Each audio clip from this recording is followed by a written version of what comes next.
All right. Hi, we're here going to be talking mainly about gun violence and other such problems related to guns. And I'm Azul Ponce. I'm on the planning committee for the March for Our Lives and also a high school Young Democrat. And my name's Hannah Molenhoff. I'm a first-year student at Missouri State University, and I'm on the exec board for the Mo State College Democrats. All right. We've definitely seen a lot of issues surrounding gun violence in our current age. So we're mainly, as part of being a person on the March for Our Lives committee, we've now gone from taking that activism and that wave of new excitement about being interested in our social issues, and we're turning it into a town hall. So actually on April 21st, we'll have a town hall at the PSU at 10 a.m. Explain what the PSU is for me. Oh, the Placer Student Union at on the Missouri State campus. So I guess we can talk about some of our experiences, like with gun violence being present in like our daily lives, like as young people who are like growing up in this like political climate. So I came from like a really conservative town, and it was always kind of just like a looming threat. Like there were multiple times that I can look back on and think about how there were guns like across the street and we had to go into lockdown, or there were freshmen who were saying that they were gonna come to the school and shoot it up, and that's just become like such an everyday occurrence to people, it seems like. And I've luckily never experienced anything like that, but it's just something that seems so normal now. So that's just some of my experiences with it. yeah, and Not to normalize it. Yeah, we're trying not Agreed. to. We'd like not to, but that's just... And like it's very easy to kind of see things on the news and feel really distant from them, but if we look to our own communities, we definitely see gun violence being an issue here. I know most people know about the incident at Central 3 years ago, but even more recent, at the beginning of this school year, Kickapoo High School, where I attend, had a gun threat in early August. And even further than that, within the days after the march held here in the square, we had a gun found in Parkview High School. So it's just seeing now that these issues aren't really distant and that they're within our own community is super important. I commend you students for the work you did in organizing the rally on the square. Right. That was fantastic. That was great. Yeah. Another main issue we're kind of seeing is the types of weapons and how easy it is to get them. And especially with the March community, we're mainly talking about the idea of at least something of a universal background check, because we're seeing that while there is a background check system in place, a lot of people slip through the cracks in terms of like private transfer and other such actions. And I think something that's comforting about this movement is that it's a lot less partisan than it has been in the past.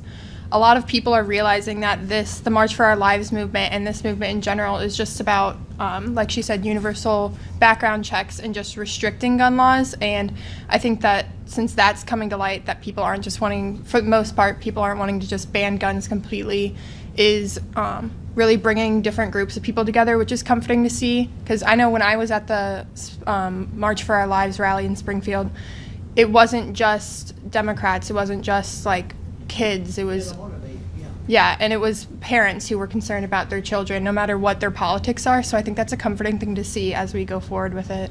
Yeah. You know, nobody ever wanted to ban guns completely. Right. That was the NRA message, that they wanted to ban guns completely. Exactly, yes. So you gotta make that clear. Yeah, and I mean, I know definitely like the biggest way of not just saying, hey, this is a problem, but getting involved is kind of like registering to vote and like talking to other local people. And yeah, I know a lot of local groups are especially taking this and using it to help more people get registered to vote, because it definitely is a messy process to get registered and to get voting, but it should be worthwhile.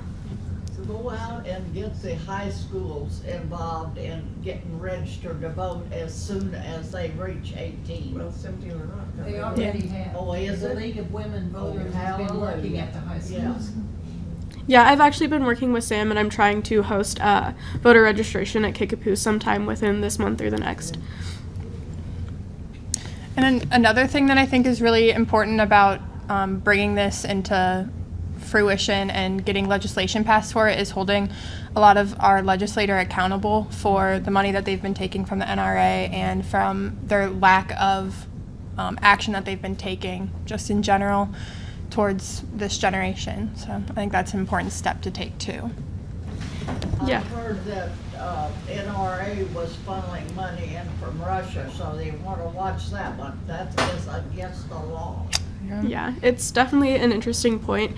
And I know through Central's Town Hall and the March's Town Hall on the 21st, we're definitely going to try to invite a lot of legislators, whether they be district legislators or state ones, to kind of hold them accountable and to see what their people legitimately want. They're supposed to be working for us, not themselves. Exactly. Agreed. Well, I have a question to go back to the point you guys were just making. Both of the points you just made. One is that you see that it's important to start registering people to vote and turning them out to vote, and also that you see legislators that have taken money and not really acted on behalf of the needs of your age demographic or whatever. So, I'm one of those people, and our organization does think it's very important to help people register to vote. And so I want, more than like telling you what you all ought to be doing right, what I want to know is how can I find those people and get them registered to vote? What can we do to facilitate more of that and to make the connection between the fact that, well, if 1 in 10 people age 18 to 25 vote, they will not listen to you. Like, y'all have to vote, right? And like getting that message out. How can we make that more convincing to people your age? That's what we need to learn from you. I think these kids will communicate with the kids better than us grown-ups can communicate with kids. Yeah, I feel like largely it's mainly word of mouth. A lot of people, like especially within the past election, feel like their voices don't really matter. So just showing that, like, even if it's voting in a local election, will impact things eventually. Yeah, I think that was pretty spot on. A lot of people are feeling really discouraged. A lot of people our age, they feel like the Parkland students, for example, so many people are looking at them and saying, like, what do they know? They're just kids and all of that. And I think that gets shown in the fact that they don't register to vote and they don't go out and vote because they already feel hopeless and that no one's going to listen to them regardless of who they get put in office. And I think just trying to veer them away from that idea and that mindset is really important. And registering people to vote, I mean, we do it as on college campus, we do it, and there are a lot of people who register but don't know what the next step to take is, or they register and then move the next semester and then they don't re-register and then it just gets lost in the process. And obviously we're so busy, and I think that they just need to view it as more of a priority than they do right now because so many people have a lot on their plate. But I mean, you gotta understand what you're throwing away if you don't vote. So I want to go back to something you had just mentioned when you started speaking about people kind of talking about the Parkland high schoolers, and I've gotten some pushback, especially from conservatives on Facebook about, just heavily criticizing these poor kids. And I think that, and even for me, a part of the piece of the puzzle was missing, that I don't think, at least I myself up to a few months ago, didn't really understand the climate of fear that's in high schools and colleges today. And I don't think even some of the people new to this issue understand that fear that you guys feel every single day. It is real, it is normalized. It absolutely shouldn't be, but it is. And so to that, I just wanted to make, I just wanted to ask you guys if it would help, since you guys feel that fear. I think I thought of an analogy, perhaps to get older people to understand better, to maybe to compare it, and to conservatives especially, to compare it to the climate of fear that kids felt in high school during the Cold War, about how, they were having drills all the time, hiding under their desks, and just living in this climate of fear. So I think that would help bridge the gap, especially between older people and conservatives and young people nowadays, just to understand that level of fear. I want to ask you guys, do you think that would help? I mean, I could see that being beneficial and like personalizing the problem to them, but like also in general, it's very hard to kind of assimilate the same thing because we haven't exactly had a situation exactly like we are now. Right. Yeah. I think that is an interesting analogy to make. And I was talking to someone at the march downtown, and they were saying that they'd never seen political activism in college students and young people like this since Vietnam. And I think that's a really cool thing. And obviously they're completely different situations, but it's comforting to see that people can relate to it on a level of not gun violence, but of just young people trying to take back the fact that they're not heard and that no one tries to listen. So I think that is an important analogy, and I think that people understanding that would definitely be a step in the right direction. So Yeah. And like, oh, go ahead. Something that's impressed me, and this goes back to one of your statements about the Parkland students and some of the criticism that they're getting. One of the things I saw from day one with those kids when they organized, they went to Tallahassee. They've gone to Washington, D.C. They have met their representatives and senators face to face. And they've generated this amongst a lot of young people throughout the United States. When you look at all of these other places where the young people are finding out who their representative is and making appointments to see that person and more or less put it in their face. Yeah. I agree. It's definitely awesome to kind of see people, regardless of age, be a lot more upfront with their senators and like local representatives, because if we can't change anything at the federal level, at least like talking to your state representatives who can make policies that'll affect you is really awesome. yeah, even anything as small as writing a note or calling their office can go such a long way. They just need to understand, like, we're not going to take this anymore. Like you said, kind of putting it in their face and just saying, we're not okay with going to school to learn and to further our education, and it's not worth it to risk our lives for it. And it's just something that they're never going to be able to understand, which is part of the reason that it's hard to use that analogy with the Cold War of Vietnam, is that they may have had a fear like that, but they've never had a fear like this, and that's why I think that they don't understand the severity of it and how it really can affect people our age. So Yeah. And like kind of going on to build on about what she just said is kind of like a lot of states are trying to pass legislation that would like allow concealed carry on campuses and other such places. Especially in Missouri, I know we have a bill being talked about that will allow guns within churches, daycares, bars, and movie theaters, among a few different locations. And it's just, Hospitals. yep, hospitals as well. And it's just kind of like, whereas a lot of the movement has been focused on guns in schools, we especially see it like within college campuses, and that's like a large demographic that isn't really politically active. So it's really awesome to see them become more involved in what's affecting them. yeah, I think in Springfield it's very it's scary to see people want to carry on campus. Like in one of my classes we were discussing this, and my professor said, raise your hand if you support concealed carry on campus. And I looked around and everybody around me, minus maybe 2 or 3 other people, had their hands raised, and that is just a terrifying fact. If I was in that, like, after that got passed and I had that class still, that would be a terrifying class to go to. I don't know anyone in there. They don't know me.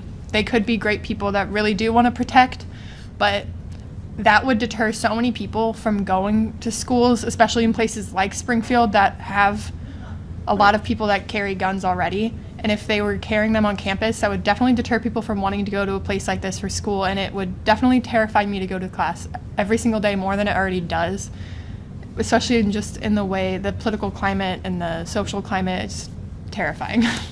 Businesses, there's a word called boycott. And when it hits your pocketbook, Yep. Yeah. And I know there definitely have been people who are like, have strongly supported a candidate, but then once they see that, they stop funding them, or they, like, some politicians have begun to refuse to take money from certain organizations. And it's really awesome to kind of see, like, the money starting to come out of politics as we kind of get to the point where we want to see people representing people, not the organizations funding their campaigns. You know, they might throw it in your face that you're not young enough to pay taxes, but you can throw it back to them and say, well, my parents do. Yeah. or I'm Definitely. gonna vote in November. Yeah. Well, I know you're young, and if I were in school, I'd be concerned, as you are. But I'm older. I get concerned about road rage, just driving along. I get concerned about, I'm living in an apartment with hundreds of people. How many of them are collecting guns just by going to the gun shows? Every time you turn around, there's a gun show in your area. Yep. And there's no control on how many guns they can That's get. what we need to stop. And so these kind of things pick up, and you have people that are irresponsible that have guns, that their children can even get to them while they're taking a nap. So this is the kind of thing we live with. It's not just a once in a while attack on some group in a school or somewhere else. It's something that we live with. And the way to get at it, I believe, is like you're saying, get people to register to vote. That is our voice in this country. And if we don't use it, we don't have a voice. Then you've got to get them to vote. You know, I think that's always a little hard, getting registered, but that first step, I know when I wasn't a citizen, it was hard to go that first time to vote, not knowing what I would do, you know? So I think if you had some sort of training with the mechanics of voting in high school too, and I don't know if you have anything like that or not, and also how to advocate, there are techniques to advocate, I think they always say that, if one person calls, they count that as at least 10 or more, so just your one voice does count, it multiplies. Yeah. So you've got to get that Do you want message to over take to this them too, yeah. If you have something to say. Okay. Yeah, and I feel like largely within like our politics, we sometimes see it as really overcomplicated. So it's mainly just a matter of like getting educated as to like how to vote, or there's been a lot of misconceptions even around the talk of gun violence of saying, oh, we already have background checks. And while yes, we do, a lot of people aren't educated on the idea of like how many holes or how many easy ways to get around them. So it's mainly just a matter of just educating the populace as to what's actually going on. Yeah, and another important thing that you brought up was just making people more comfortable with it. And like I said earlier, so many people are registered to vote but don't re-register with a new address or just don't know what the next step to take is. And I know that in Missouri State we're trying to make it easier for students to get to polls if they need to, whether it's using like the shuttles that we have on campus. We want no excuses to be made for people not to vote. There's no reason that you can't get on a free bus to go to poll, or no one in college at least is too busy to just go out there and make a change. And that's something we're trying to reiterate and make people understand, is that nothing's going to happen if we're not going out there and voting. So Have they established the on-site place to vote? I Is it think- an issue at this point? yeah, I think that there is an on-campus poll now. I hadn't voted down here because I just got registered, They're but just doing it. yeah, okay, yeah. But I did hear that was being put into fruition, so.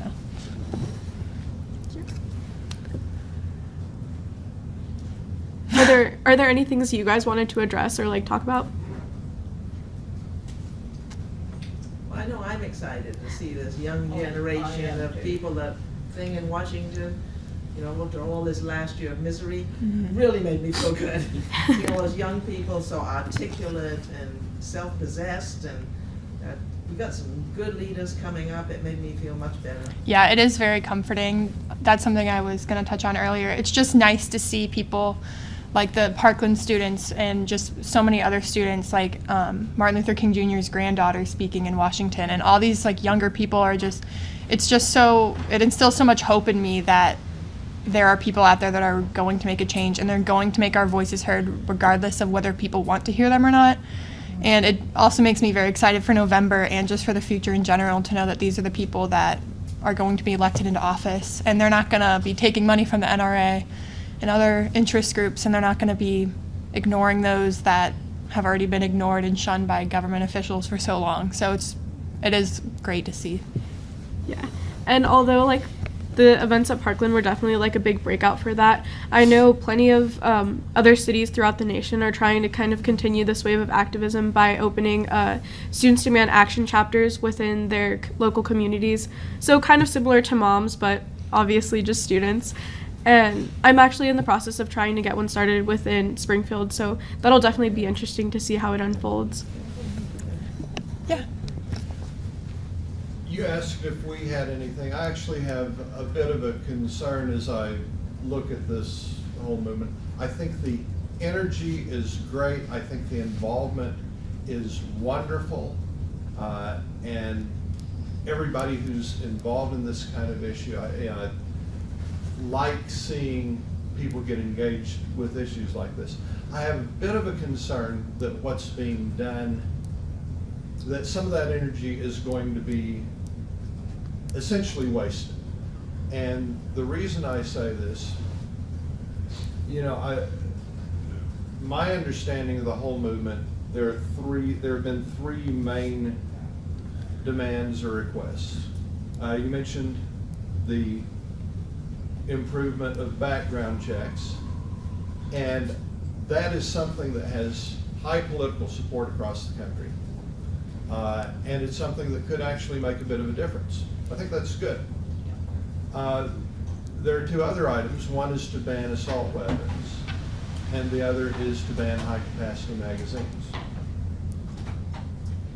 Those two items, number one, I'm concerned that they are not things that are likely in the end to be politically doable, because there are a lot of people, a lot of Americans who are not going to like either of those proposals. And in the past, when it comes to assault weapons, we had an assault weapon ban in the country for 10 years, and people who did research on it couldn't really find any actual evidence that it actually made any difference.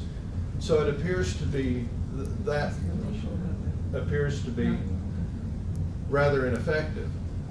From what I understand, they legally can't get that information. The CDC On could the not, research. they're not allowed The to. CDC could not get that information.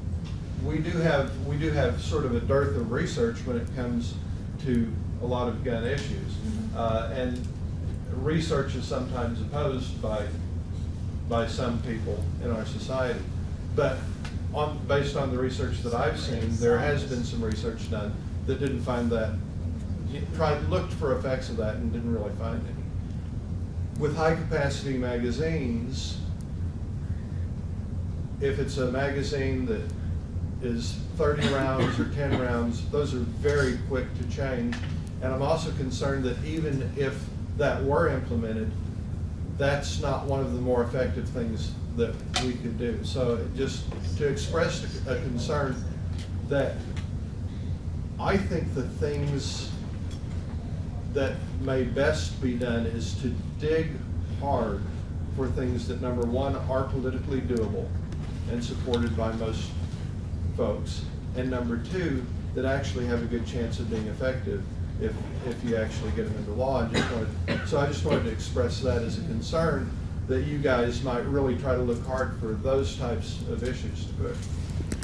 I think something important to note with that is that sometimes legislation can be a bit of a trial and error type thing. You figure out what works, but I think that it's more important to take what steps we can now with who we have in office. And so if we only have support right now for universal background checks, okay, we pass that and we look for the next hurdle that we can cross, regardless of if it is banning assault rifles or high capacity magazines. I think that any steps we can take just to see what can work and what won't work. And the gun climate that we're in right now is different than when it was 10 years ago. Everything is much more violent and it's much more prevalent in society. So I feel like maybe we do need to try some things again, maybe execute it differently, see what works. If it doesn't work, okay, fine, we find the next thing and we go from there. But I just think it's better to do what we can now instead of searching for something that might be an answer, might not. I think it's more important to just do something now to help alleviate anything. Yeah, and kind of wanting to build off of that. Like, for example, in Chicago, they have some of the strictest gun laws, but they still have a lot of gun violence. And it's not because their gun laws are ineffective, but because the surrounding states, in some areas of Chicago, it's easier to get a gun by crossing the border and then coming back than it is to go into the city. So, if nothing else, it's mainly just having continuity within our gun laws, and that's mainly going to happen when we go from a federal level.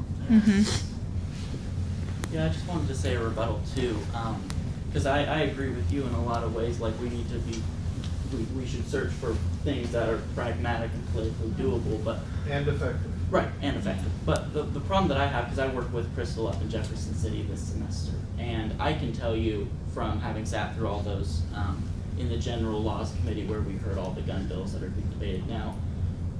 Even for the most basic things that you would think are the most bipartisan solutions, we don't have support for. We can't even get the Republican chair of that committee to call on the Democrats that are on the committee to talk about the bills that are being heard at the moment. We need So to we're move not- the salary. Well, what we need to do is start flipping some seats and Yeah. unelecting Yeah. some of these bastards, because honestly, excuse my French, but we're at a point where these people refuse to even have even the most basic conversations. And so, you know, I agree that we need to do more with background checks, but we don't have the votes for that. We just don't, because the Republicans refuse to have those conversations, and we've got to force them to start having those conversations by taking away some of their seats and start, you know, taking away some of their power through that. So I agree with you that, you know, we need to do that, but I feel like a big part of that needs to be, you know, voting in November, voting in 2020, and really start flipping some of these seats and flipping the governor's mansion in 2020. So. Why are we so reluctant to think about, even to give notice to what has happened in other countries that is working? I'm- As soon as Australia came on about what their prime minister was able to do in buying up all these assault weapons and destroying them, it was hush hush. Nobody wants to say any comments on anything to anybody. It's supposed to be a free democracy, and who's scared to death to even open their mouths? If something works somewhere else, you could at least listen to it and debate it or something. But, you know, we just pass over everything as though we are the kings. We're going to decide everything that works for us and ignore what has worked for someone else. You know, when years ago, it's just, you can tell that I'm in the older age, they thought they might have to take over the government sometime. And so they had to have enough built up at home if the people got out and didn't like what the government was doing, they would take it over. You're not Well, that what old, would you're they talking do? about 1776 now, you're not that old. But now, if they take those big guns out there and kill animals, they're gonna die of lead poisoning eating it. So they're not buying it for living purposes. Yeah, I feel like largely it's very easy to say like these politicians are getting money from other people, and it definitely sways their interest, but it's also a matter of kind of getting stuck in the lines of partisanship. But when we kind of like break it down as to what the issue actually is, we see that ultimately when it comes to gun violence, nobody at the end of like a bullet won't know left or right. And I think once we kind of like try to sway from that issue in terms of left or right and just talk about like the root problem, we can see a lot of progress there. And other than the politicians, I think there's a lot more support for this than, you know, it's not true that people aren't supporting banning assault weapons. I think there's No, they say. documentation that they do support it. So, you know, just convincing the people who are being paid off by the NRA that they don't have the support of their constituents. But, you know, our legislature in the state doesn't care what the constituents think. I mean, basically, they just function up there, and you can write them, you can talk to them, and you just get this crap back in the mail every time, and the National get too, an long and answer, yeah. blunt, and you just get this garbage back, same letter he sends to everybody. Oh, I'm really interested in your concerns. No, so. I think You what's gotta im- get them out of there. I think And what's there's a lot of young important people about- who do that. It's not just the state legislature either. It's No, state and national. Yes, So the politicians don't really care what people think, or don't really care what's in the best interest of people. And that's one of the biggest problems we face. Yeah, and like the fact of the matter is that like war and guns and any other such issues are profitable. It's rough to say, but guns and going to war and having to mass produce weapons is profitable. So it's very much just a pragmatic thing that they do, but it's kind of coming to a time where we need to stop that. I've got a question that, what happened to our voting rights taken away from us? That we're not voting for their raises every 2 to 4 years. That was done some dark night under the table, and we were never even told about it. We were never ever voted on it. so that's putting the fox in charge of the hen house. And Agreed. we have time for like one more question. We're running about 3 minutes over schedule, but just one last question.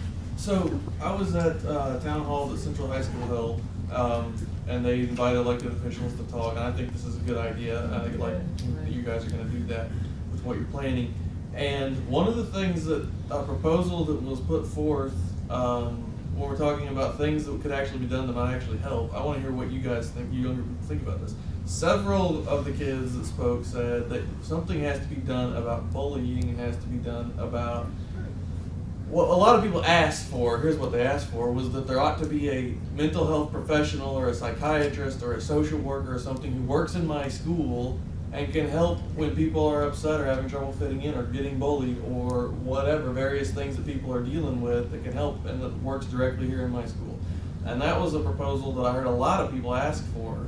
And that is also a proposal that afterwards I heard a Republican senator standing around saying he really liked that idea, would love to move on that, and would like to appropriate funds for that. And he just is waiting for more public support for it. And so that would be a policy that would directly address some of the things that some concerns that I've heard expressed. So what do you guys think about that policy? And is that something you think would help in like your school and in your own experiences? I don't think it would hurt to do. I don't think that will completely erase the issue. I think that there will always be people that will refuse to want to go talk to someone, or if they're referred to that person, they just won't communicate anything with them. And there's a lot of cases, even in Parkland, where people knew the kind of guy he was. He'd been reported for different actions at many points and no one did anything. And unfortunately, it's sad to say that I think if that was put into fruition and if that was done, it worries me that people might think, okay, that issue's done, off the table. And then people will still kind of gloss over it and not really listen to what they're saying. Yes, yeah. And that's my fear with it. I don't think it'll hurt. And I think that, if that's a step that we think we can take, like I said earlier, sometimes it's some trial and error, and that's a sticky situation when people's lives are at risk. But if it's all we are able to do right now, and if a Republican senator thinks that he can get that passed, then by all means go for it. It's not going to hurt, like I said, and we might as well try something instead of just sitting around here and waiting for public support. I don't know how he wouldn't have support for that. It seems like a pretty easy thing to... Well, it's not that's the truth is what she says, that the hen is, or the fox is guarding the hen house. It was actually a thing that existed in Springfield, and then the Republican legislature cut the funding for it. And Yeah. it was one of his pet projects, though, and he actually wants to bring it back. But you're right, And- it's not necessarily that we don't support it, it's that his colleagues won't support it. And it's kind of a matter of I guess my answer to your question would kind of be twofold. It's kind of like the people who are advocating that mental health would be a solution for this are the same people who have defunded it. And secondarily, if we're really going to say that the people who are being bullied are the ones who are taking all of this action within schools, then we would see a lot more minorities having school shootings. But the fact of the matter is that the demographic lately has kind of tended to be the stereotypical white male shooter. So it's not so much a matter of bullying, but everyone can have a mental health issue. It's a matter of can these people with mental health issues get their hands on guns? And I think that's kind of the idea where we need more gun control. But I think that's all we have time for this one. Can we give a round of applause